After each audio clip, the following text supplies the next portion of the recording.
The house appeared to me to be just an old place that nobody thought good enough to live in. And though it seemed sturdy and sound, I wondered why nobody was living in it, since there weren't enough houses in the area. My mother, she told me about the only family that had ever lived there. She couldn't remember their names, but they'd come to this particular farm as one of the earliest families and settled near what is now the town of Harmon, West Virginia. The man and his boys, they were very rough in their language, and their actions were very rough as well, but they knew a great deal about farming and construction of buildings. They had built this house. It was one of the first buildings in this neighborhood. The whole family seemed to have a mean disposition. They would lie and cheat and steal. Yeah, they would do it if it meant any kind of personal gain. Their unfortunate neighbors would shake their heads and say, "They will not get away with all this. Someday they're going to get their punishment. You just wait and see." Well, one evening, there was a peddler who stopped at their house, and he asked to spend the night, and they agreed only after he had offered to pay them a little bit of money for it. Now, during the night, the father, he crept into the peddler's bedroom, and he killed him. Killed him right there, and he removed several $100s from his wallet. And then he went back to bed. He began planning the burial of the peddler in the morning. Now, with the coming of daylight, some visiting neighbors arrived. The women of the household kept the visitors outside while the men tried to find a place to dump the dead body. There were some loose boards in the kitchen floor. The man, he tore them up, and he had his sons and put the peddler right there in the floorboards. When the visitors finally came into the kitchen, they found the men repairing the floor in order to keep the house in good condition, they said. This should have been the end of the story, but the peddler's death, it just would not go unavenged. Almost every night after that murder, the ghost of the victim roamed the house. It kept tearing at the boards, trying to get its body back. And it visited the murderer several times each night. The man was so frightened that he could neither sleep nor eat. Yet he did not take his family or move.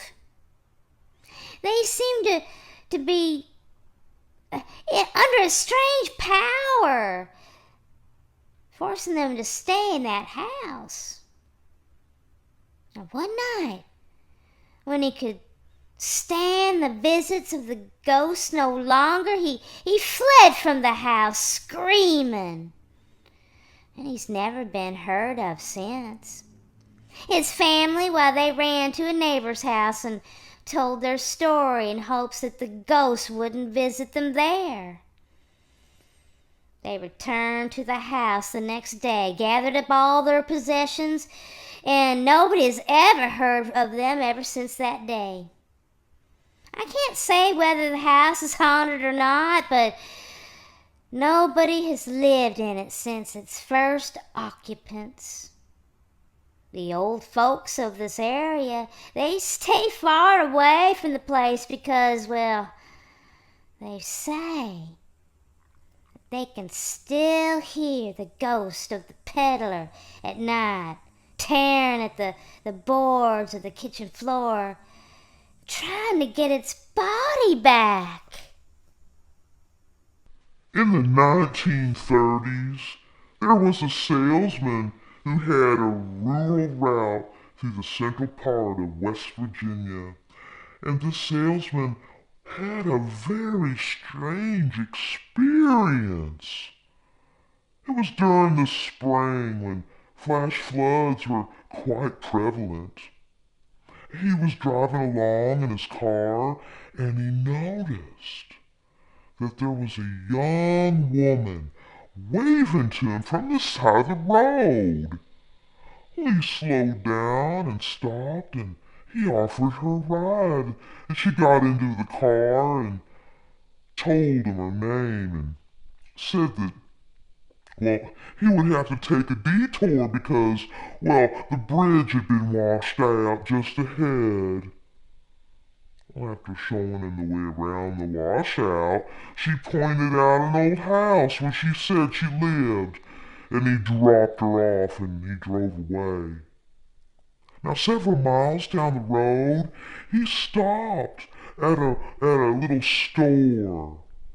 And inside there were some men sitting around a old stove, and they were all talking and chatting and maybe like eating some crackers and cheese, and playing some checkers.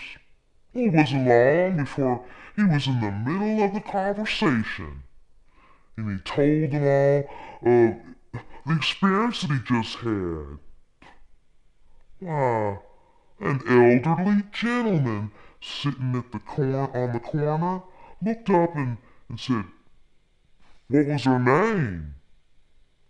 "Ida Crawford," the salesman answered. "Why?"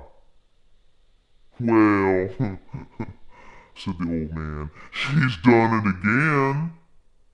And then he told this story. Many years before, a young woman was riding along in her carriage on a spring night.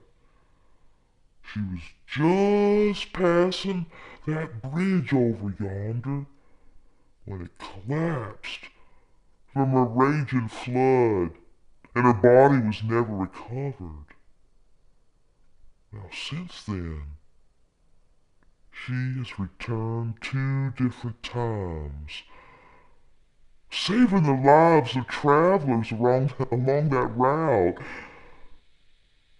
The old man looked up and said, "You, sir, are the third." The salesman, he was so astonished that he got up and walked to his car and drove back over to that house where he let that girl out. We found that the house, it looked like it had been deserted for years and years.